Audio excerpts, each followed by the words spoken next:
ਸ਼੍ਰੀ ਅਕਾਲ ਜੀ ਸਾਰਿਆਂ ਨੂੰ।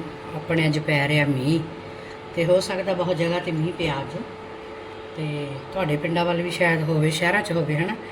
ਤੇ ਆਪਣਾ ਦਿਲ ਕੀਤਾ ਕਿ ਅੱਜ ਆਪਾਂ ਬਣਾਈਏ ਮਿੱਠੀ ਚੀਜ਼ ਬਣਾਈਏ ਗੁਲਗੁਲੇ। ਮੈਂ ਇੱਕ ਕੌਲੀ ਇਹ ਲੈ ਲਈ ਹੈ, ਥੋੜਾ ਜਿਹਾ ਆਪਾਂ ਲਵਾਂਗੇ ਆਟਾ ਹੋਰ, ਪਰ ਮੈਂ ਇਹਦੇ ਵਿੱਚ ਮਿੱਠਾ ਬਹੁਤ ਘੱਟ ਪਾਵਾਂਗੇ। ਤੇ ਚਲੋ ਮੈਂ ਲੱਗਦੇ ਤਾਂ ਵੈਸੇ ਮਿੱਠੇ ਹੀ ਹੁੰਦੇ ਆ ਇਹ ਚੰਗੇ। ਆਹ ਲਓ ਆਪਾਂ 1.5 ਕੌਲੀ ਪਾ ਲਈ ਹੈਗੀ। ਇਹਦੇ ਵਿੱਚ ਆਪਾਂ ਹੋਰ ਕੀ ਐਡ ਕਰਦੇ ਆ ਮੈਂ ਤੁਹਾਨੂੰ ਉਹ ਦਿਖਾ ਦਿੰਨੀ ਆ। ਇਹਦੇ ਵਿੱਚ ਹਨਾ, ਇਹਦੇ ਵਿੱਚ ਮੈਂ ਪਾਵਾਂਗੀ ਸੌਂਫ ਤੇ ਅਜਵਾਇਣ, ਦੋ ਚੀਜ਼ਾਂ ਹੀ ਪਾਵਾਂਗੀ।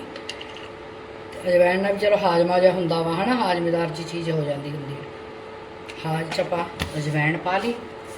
ਤੇ ਅੱਜ ਬਾਬਾ ਨਿਧਾਨ ਸਿੰਘ ਦੀ ਵਰਸੀ ਆ, ਸੱਚਖੰਡ ਹਜ਼ੂਰ ਸਾਹਿਬ ਵਿਖੇ। ਤੇ ਮੈਂ ਦੇਖ ਰਹੀ ਸੀ, ਹਲੇ ਸ਼ੁਰੂ ਦਿਸੀ ਨਹੀਂ ਮੈਨੂੰ ਉਹਦੇ ਤੇ ਲਾਈਵ, ਤੇ ਬਸ ਫਿਰ ਮੈਂ ਕਿਹਾ ਚਲੋ ਪਕਾ ਕੇ ਬਣਾ ਕੇ ਫਿਰ ਆਪਾਂ ਲਾਈਵ ਬੈਠ ਕੇ ਦੇਖਦੇ ਹਾਂ ਵਰਸੀ। ਤੇ ਇਹਦੇ ਵਿੱਚ ਪਾ ਲਈ ਆਪਾਂ ਸੌਂਫ ਤੁਸੀਂ ਜਿੰਨੀ ਮਰਜ਼ੀ ਪਾ ਲਓ, ਟੇਸਟ ਲੱਗਦੀ ਹੈ। ਆਪਾਂ ਇਹਦੇ ਵਿੱਚ ਪਾਉਣੇ ਆ ਗੁਲਗੁਲਿਆਂ 'ਚ, ਮੱਠੀਆਂ ਦੇ ਵਿੱਚ ਪਾਈਏ। ਇਹ ਆਪਾਂ ਸੌਂਫ ਪਾ ਲਈ ਆ। ਤੇ ਆਪਾਂ ਲਵਾਂਗੇ ਹੁਣ ਭਾਈ ਗੁੜ ਮੇਰਾ ਘੋਲ ਕੇ ਰੱਖਿਆ ਹੋਇਆ ਵਾ, ਉਹ ਪਾ ਲੈਂਦੇ ਆਪਾਂ।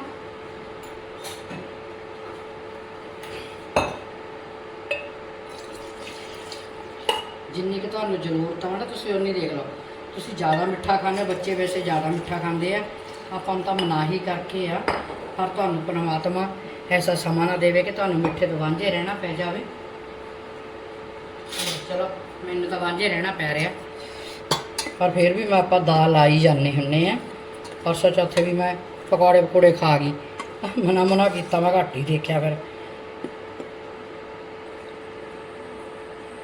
ਆਪਾਂ ਇਹਦੇ ਨਾਲ ਚੰਗੀ ਤਰ੍ਹਾਂ ਮਿਕਸ ਕਰ ਲੈਂਦੇ ਇਹਨੂੰ, ਆਟੇ ਨੂੰ।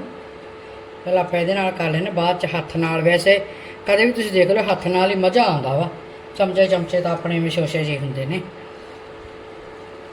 ਤੇ ਉਹਦੇ ਨਾਲ ਆਪਾਂ ਨਾਲੇ ਪਤਾ ਲੱਗ ਜਾਂਦਾ ਹੁੰਦਾ ਹੱਥ ਦੇ ਨਾਲ ਵੀ ਕਿਹੜੀ ਚੀਜ਼ ਕਿੱਦਾਂ ਤਿਆਰ ਹੋ ਰਹੀ ਹੈਗੀ।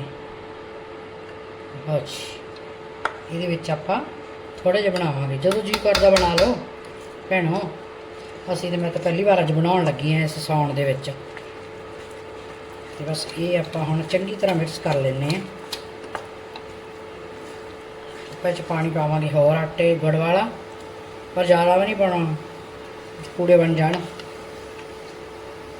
ਇਹਦੇ ਵਿੱਚ ਸੌਂਫ ਅਜਵਾਇਣ ਜ਼ਰੂਰ ਪਾ ਲਿਆ ਕਰੋ। ਚਲੋ ਆਪਣਾ ਉਸ ਹਿਸਾਬ ਜੇ ਦਾ ਆ ਗਿਆ ਆਟਾ। ਤੇ ਮੈਂ ਚੰਗੀ ਤਰ੍ਹਾਂ ਇਹਦੇ ਆਪਾਂ ਡਲੀਆਂ ਮਾਰ ਲੈਣੀਆਂ ਆਟੇ ਦੀਆਂ, ਕਿਉਂਕਿ ਹਲੇ ਵੀ ਇਹ ਪਾਣੀ ਮੰਗ ਰਿਹਾ ਥੋੜ੍ਹਾ ਜਿਹਾ। ਫਿਰ ਆਪਾਂ ਇਹ 'ਚ ਪਾ ਲਿਆ ਗੁੜ ਦੇ। ਖੰਡ ਦੇ ਵੀ ਬਣਾ ਲੈਂਦੇ ਆ ਹਨਾ, ਪਰ ਖੰਡ ਜ਼ਿਆਦਾ ਮਾੜੀ ਹੁੰਦੀ ਹੈ ਭੈਣਾ। ਸਹੀ ਗੱਲ ਆ, ਬੱਚਿਆਂ ਨੂੰ ਜਿੰਨੀ ਵੀ ਤੁਸੀਂ ਪਰਹੇਜ਼ ਕਰੋ ਓਨਾ ਹੀ ਅੱਛਾ। ਬਾਕੀ ਮੈਂ ਕੱਲ੍ਹ ਵੀਡੀਓ ਵੇਖੀ ਹੈ, ਨਾਲੀ ਦੇ ਵਿੱਚੋਂ ਪਾਣੀ ਪਾ ਕੇ ਦੇਈ ਜਾਂਦੇ ਨੇ, ਬਿਰਿਆਨੀ ਬਣਾ ਰਹੇ ਆ ਕੋਈ, ਪਾਣੀ ਨਾਲ ਦੇ ਗਟਰ 'ਚ ਪਾਈ ਜਾਂਦਾ। ਤਾਂ ਇੰਨੀ ਮੈਨੂੰ ਨਫ਼ਰਤ ਆਈ। ਫਿਰ ਜੇਕਰ ਤੁਸੀਂ ਚਾਪ ਵਾਲੀ ਵੀਡੀਓ ਵੀ ਦੇਖੀ ਨਾ, ਅਗਲਾ ਕਹਿੰਦਾ ਸੋਆ ਚਾਪ ਖਾਓ, ਬਾਹਰ ਸੋਆ ਚਾਪ ਖਾ ਲਓ। ਪਰ ਨਹੀਂ ਭੈਣੇ, ਚਾਹੇ ਘਰੇ ਘੱਟ ਬਣਾਓ, ਮਾੜੀ ਚੀਜ਼ ਬਣਾ ਲਓ। ਮਾੜੀ ਦਾ ਮਤਲਬ ਕਿ ਨਹੀਂ ਚੰਗੀ ਬਣਦੀ ਆਪਾਂ ਤਾਂ ਕੋਈ ਗੱਲ ਨਹੀਂ। ਤੇ ਆਪਾਂ ਨੂੰ ਇਹ ਤਾਂ ਨਹੀਂ ਗਾ ਵੀ ਇਹ ਦੂਜਾ ਆਪਾਂ ਮਾੜਾ ਖਾ ਲਾਂਗੇ। ਤੇ ਪਰ ਉਹ ਦੇਖ ਕੇ ਤਾਂ ਮੈਨੂੰ ਬੜੀ ਨਫ਼ਰਤ ਆਈ। ਮੈਂ ਤਾਂ ਸਾਰੀਆਂ ਭੈਣਾਂ ਨੂੰ ਇੱਕੋ ਬੇਨਤੀ ਕਰਦੀ ਹਾਂ, ਕਦੇ ਭੁੱਲ ਕੇ ਵੀ ਆਪਣੇ ਬੱਚਿਆਂ ਨੂੰ ਬਾਹਰ ਦੇ ਖਾਣੇ ਨਾ ਖਿਲਾਵੋ, ਤੇ ਨਾ ਹੀ ਆਪ ਖਾਵੋ। ਹਰ ਇੱਕ ਚੀਜ਼ ਘਰੇ ਤਿਆਰ ਹੁੰਦੀ ਆ ਆਪਾਂ ਤੋਂ, ਤੇ ਉਹ ਤੁਸੀਂ ਇਹ ਚੀਜ਼ ਤਿਆਰ ਕਰਕੇ ਘਰੇ ਬੱਚਿਆਂ ਨੂੰ ਵੀ ਖਵਾਓ ਤੇ ਆਪ ਵੀ ਖਾਓ, ਸਾਰੇ ਪਰਿਵਾਰ ਨੂੰ ਖਵਾਓ, ਕਿਉਂਕਿ ਫਿਰ ਉਹ ਬੱਚੇ ਤੰਦਰੁਸਤ ਰਹਿਣਗੇ।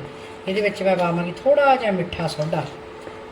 ਮੈਂ ਆਪਣੇ ਨਾਨਕੇ ਰਹਿੰਦੀ ਹੁੰਦੀ, ਮਿੱਠੇ ਸੋਡੇ ਥਾਂ ਮੈਨੂੰ ਪਤਾ ਨਾ ਮਿੱਠਾ ਸੋਡਾ ਕਿਹਾ ਮੇਰੀ ਨਾਨੀ ਨੇ, ਤਾਂ ਮੈਂ ਚੱਕ ਕੇ ਦੂਸਰਾ ਸੋਡਾ ਲਿਆਈ। ਮੁੜ ਕੇ ਮੈਂ ਸਾਰਿਆਂ ਨੂੰ ਕਹਿੰਦੀ ਮੈਂ ਖਾ ਲਓ। ਉਹ ਸਾਰੇ ਕਹਿਣ ਟੇਸਟ ਕਾਹਤੋਂ ਇੱਦਾਂ ਦਾ, ਪਰ ਮੈਨੂੰ ਪਤਾ ਨਾ ਲੱਗੇ ਕੀ ਪਾਇਆ ਸੀ ਇਹਦੇ 'ਚ। ਫਿਰ ਮੈਂ ਕਿਹਾ ਮੈਂ ਤਾਂ ਸੋਡਾ ਲੈ ਕੇ ਆਈ ਸੀਗੀ। ਉਹ ਕਹਿੰਦੇ ਕਿਹੜਾ? ਮੈਂ ਕਿਹਾ ਨਹੀਂ ਮੈਨੂੰ ਪਤਾ ਨਹੀਂ, ਸੋਡਾ ਕਹਿੰਦਾ ਉਹਨਾਂ ਨੇ ਦੇਤਾ। ਤੇ ਫਿਰ ਪਤਾ ਲੱਗਿਆ ਬਾਅਦ 'ਚ, ਜਦੋਂ ਸਾਰਿਆਂ ਨੂੰ ਬਾਥਰੂਮ ਜਗ੍ਹਾ ਹੀ ਨਾ ਮਿਲੇ ਜਾਣ ਨੂੰ, ਥੋੜ੍ਹਾ ਜਿਹਾ ਲਿਆ ਵਾ। ਤੇ ਹੱਸਣ ਮੁੜ ਕੇ ਮੈਨੂੰ ਸਾਰੇ ਵੀ ਦੋਹਤੀ ਦੇਖ ਲੈ ਕਿੱਦਾਂ ਦੀ। ਅੱਗੇ ਦੋਹਤਿਆਂ ਦਾ ਮਾਨ ਸਨਮਾਨ ਕਰਦੇ, ਹੁਣ ਨਹੀਂ ਦੋਹਤਿਆਂ ਨੂੰ ਮਾਰਦੇ। ਕੰਧ ਤੋਂ ਚੱਕ ਕੇ ਨਾਨਾ ਨਾਨੀ ਮਰ ਗਏ, ਮਾਮਾ ਮਾਮੀ ਤੁਰ ਗਏ, ਨਾਨਕੇ ਛੁੱਟ ਗਏ। ਤੇ ਇਸ ਲਈ ਹੁੰਦਾ ਭੈਣਾ, ਕੁਛ ਯਾਦ ਆਉਂਦਾ ਜਦੋਂ ਉਸ ਪਿੰਡ ਵਿੱਚ ਦੀ ਕਦੇ ਲੰਘੀ ਨਹੀਂ। ਮੈਂ ਤਾਂ ਤਕਰੀਬਨ ਸਾਈਡ ਤੋਂ ਲੰਘ ਜਾਂਦੀ ਜਦੋਂ ਬਠਿੰਡੇ ਨੂੰ ਜਾਵਾਂ, ਪਰ ਮਨ ਕਰਦਾ ਹੁੰਦਾ ਕਿ ਨਾਨਕਿਆਂ ਦਾ ਘਰ ਦੇਖੀਏ। ਪਰ ਦੇਖਣਾ ਵੀ ਕੀ ਆ ਹੈ ਨਾ, ਅੱਗੇ ਮਾਮੇ ਦੇ ਪੋਤੇ ਪੜੋਤੇ ਹੋ ਗਏ ਆ ਤੇ ਹੁਣ ਕਿਹੜੇ ਪੁੱਛਣਾ ਮਾਈ ਦੇ ਲਾਲ ਨੇ ਤੇ ਕੌਣ ਆ ਕੌਣ ਨਹੀਂ ਹਨਾ। ਲਓ ਜੀ ਹੁਣ ਆਪਾਂ ਧਰ ਦਿੰਦੇ ਹਾਂ ਇੱਧਰ ਸਰੋਂ ਦਾ ਤੇਲ ਗਰਮ। ਸਰੋਂ ਦਾ ਤੇਲ ਮੈਂ ਤੁਹਾਨੂੰ ਪਹਿਲਾਂ ਵੀ ਦੱਸਿਆ ਸੀ, ਅਸੀਂ ਜਿਹੜਾ ਸਰੋਂ ਹੁਣ ਆਪਾਂ ਤੇਲ ਗਰਮ ਧਰ ਦਿੱਤਾ। ਤੇਲ ਤੁਹਾਨੂੰ ਪਹਿਲਾਂ ਹੀ ਦੱਸ ਦਿੰਦਾ ਕਿ ਆਪਾਂ ਪੀਲੀ ਸਰੋਂ ਦਾ ਖਾਂਦੇ ਹਾਂ ਹਨਾ। ਹੁਣ ਤੇਲ ਗਰਮ ਹੋਏਗਾ ਪ੍ਰੋਪਰਲੀ ਚੁੱਲ੍ਹੇ ਤੇ ਕਰ ਲਾਂਗੇ ਇਹਨੂੰ, ਫਿਰ ਤੁਹਾਨੂੰ ਦਿਖਾਉਂਦੇ ਆ ਗੁਲਗੁਲੇ ਬਾਦੇ ਨਾਲੇ ਉਹਨਾਂ 'ਤੇ ਜਿੰਨਾ ਕੱਟ ਨੇ ਫੁਲਾਵਟ ਲੈਣੀ ਜਾਂ ਹਨਾ ਬਣਨਾ ਹੋਇਆ ਉਹਨਾਂ ਤੋਂ, ਪਰ ਜ਼ਿਆਦਾ ਨਹੀਂ ਮੈਂ ਬਣਾਏ, ਫਿਰ ਬਣਾ ਲਾਂਗੇ ਆਪਾਂ। ਫਿਰ ਕਿਹੜਾ ਆਪਾਂ ਕਿਤੇ ਚੱਲੇ ਆ ਭਾਈ। ਹੁਣ ਆਪਾਂ ਕੜਾਹੀ ਧਰੀ ਹੈ ਗਰਮ, ਫਿਰ ਤੁਹਾਨੂੰ ਦਿਖਾਉਂਦੇ ਆ ਗੁਲਗੁਲੇ ਬਣਤੇ। ਗੁਲਗੁਲੇ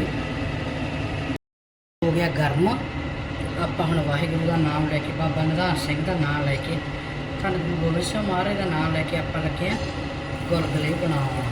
ਮੈਂ ਚਮਚੇ ਨਾਲ ਪਾਉਣ ਲੱਗ ਗਈ ਤੇ ਥੋੜ੍ਹੇ ਜਿਹੇ ਪਤਲੇ ਬਣ ਗਏ, ਹੱਥ ਨਾਲ ਤਾਂ ਫਿਰ ਸੁੱਖ ਨਾਲ ਹਨਾ ਇੱਦਾਂ ਹੀ ਹੁੰਦਾ ਵਾ। ਛਿੱਟੇ ਵੀ ਪੈਂਦੇ ਆ ਉੱਤੇ, ਮੱਚੇਗਾ ਵੀ ਹੱਥ ਮੇਰਾ ਬੱਲਾ ਕਰੇ ਜਿਹੜਾ ਕੰਮ ਲੱਗਦਾ ਨਾ ਮੈਨੂੰ। ਆਪਾਂ ਹੱਥ ਨਹੀਂ ਪਾ ਲੈਂਦੇ ਭਾਈ, ਸੇਕ ਘੱਟ ਕਰ ਲੈਂਦੇ ਹਾਂ। ਹੱਥ ਤੇ ਛਿੱਟੇ ਪੈ ਗਏ ਸੁੱਖ ਦੇ ਨਾਲ ਕਰਦੇ ਹੈ।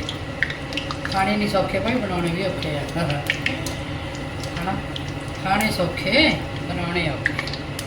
ਚਲੋ ਦਵਾਈ ਹੈਗੀ ਆਪਣੇ ਕੋਲੇ ਜਲਿਆ। ਮੇਰੀ ਗੁਆਂਢਣ ਪਹਿਲਾਂ ਮੇਰਾ ਵੀ ਹੱਥ ਜਲਿਆ ਸੀ, ਫਿਰ ਮੇਰੀ ਵਿਚਾਰੀ ਗੁਆਂਢਣ ਦਾ ਬੜਾ ਹੱਥ ਜਲਿਆ, ਬੜਿਆ ਨੇ 20 ਦਿਨ ਨੱਕ ਭਰਿਆ। ਹੁਣ ਵੀ ਹਲੇ ਥੋੜ੍ਹਾ ਥੋੜ੍ਹਾ ਦਰਦ ਹੁੰਦਾ ਉਹਨਾਂ ਦੇ। ਆਪਣੇ 4 ਕਿਤਾ ਬਣ ਗਏ ਆ, ਮੈਂ ਹੁਣ ਹੱਥ ਨਾਲ ਬਣਾਉਣੀ ਹੈ। ਮੈਂ ਤਾਂ ਕਿਹਾ ਚਮਚੇ ਨਾਲ ਕੰਮ ਲੋਟ ਆ ਜੂ, ਪਰ ਨਹੀਂ ਕੰਮ ਲੋਟ ਨਹੀਂ ਆਇਆ।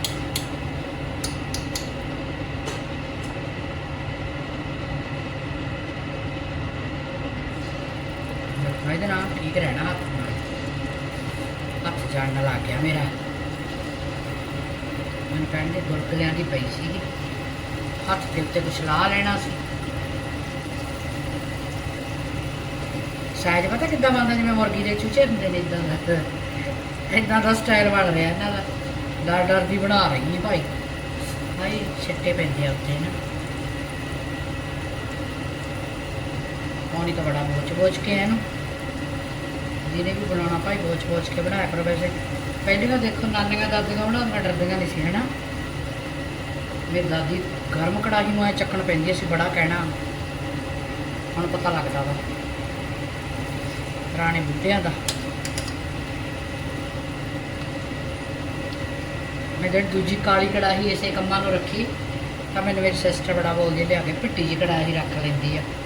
ਅੱਜ ਫਿਰ ਮੈਂ ਫੇਰ ਲਾਵੋ, ਉਹਨੇ ਫੇਰ ਦੇਖ ਕੇ ਬੋਲਣਾ ਤੂੰ ਕੜਾਹੀ ਨਹੀਂ ਛੱਡਦੀ। ਉਹ ਹਲੇ 'ਚ ਚੰਗੇ ਪੈ ਜਾਂਦੇ ਆ ਨਾ, 2-3 ਵਾਰੀ ਪੈ ਕੇ ਨਿਬੜੂਗਾ ਮੈਂ। ਆਜੋ ਭਾਈ ਖਾ ਲਓ, ਵਾਹਿਗੁਰੂ ਦੀ ਕਿਰਪਾ ਨਾਲ ਸਾਰੇ ਭੈਣ ਭਰਾ ਰਲ ਕੇ ਖਾ ਲਓ ਆ ਕੇ, ਕਿਉਂਕਿ ਰਲ ਮਿਲ ਖਾਣਾ ਚੰਗਾ ਹੁੰਦਾ ਹੈ ਨਾ।